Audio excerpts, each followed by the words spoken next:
have the cards right now. With us, you start having not playing cards. Right now, you don't. You're playing cards. Mr. President. You're I'm playing very cards. serious. You're gambling with the lives of world. millions of people. You're gambling with World War III. You're gambling with World War III. And what you're doing is very disrespectful to the country, this country. That's back to you. Far more than a lot of people said they should have. Have you said thank you once? A lot of times. No, in this entire meeting, you said thank you. Even today. You went to Pennsylvania and campaigned for the opposition in October. Offer some words of appreciation for the United States of America and the president who's trying to save your country. Please, you think that if you will speak very loudly about the war, He's not speaking loudly. He's not speaking loudly. Your country is in big trouble. Can I Wait a minute. No. You've done a lot of talking. Your country is in big trouble. I know. You're not winning. You're not winning this. You have a damn good chance of coming out okay because of us. Mr. President, we are staying in our country, staying strong from the very beginning of the war. We've been alone, and we are thankful. I said thanks you haven't in been this alone. cabinet, and not only in this cabinet. We gave you, through this stupid president, $350 billion. We gave for you military equipment, and you men are brave, but they had to use our military. What about if you didn't have our military equipment, this war would have been over in 2 weeks. In 3 days. I heard it from Putin. In 3 days. This is something maybe new. Less. In 2 weeks. Of course, yes. It's going to be a very hard thing to do business like this. Again, just say thank you. I said a lot of times to American people. Except that there are disagreements, and let's go litigate those disagreements rather than trying to fight it out in the American media when you're wrong. We know that you're wrong. But you see, I think it's good for the American people to see what's going on. I understand, sir. I think it's very important. That's why I kept this going so long. You have to be thankful. You don't have the cards. You're buried there. Your people are dying. You're running low on soldiers. You're running low on soldiers. It would be a damn good thing. And then you tell us, I don't want a ceasefire. I don't want a ceasefire. I want to go, and I want this. Look.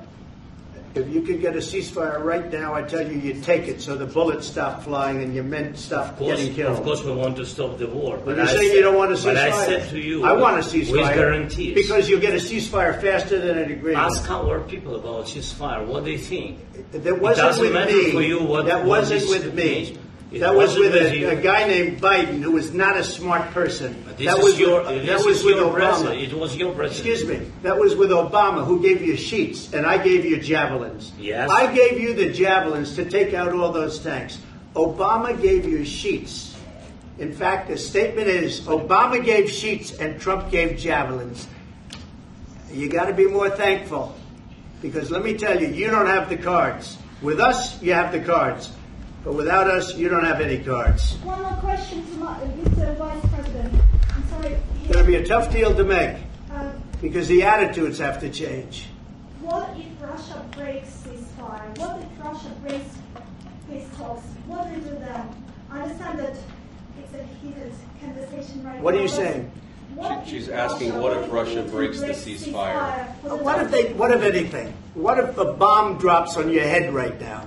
Okay? What if they broke it? I don't know. They broke it with Biden because Biden, they didn't respect him. They didn't respect Obama. They respect me. Let me tell you, Putin went through a hell of a lot with me. He went through a phony witch hunt where they used him and Russia.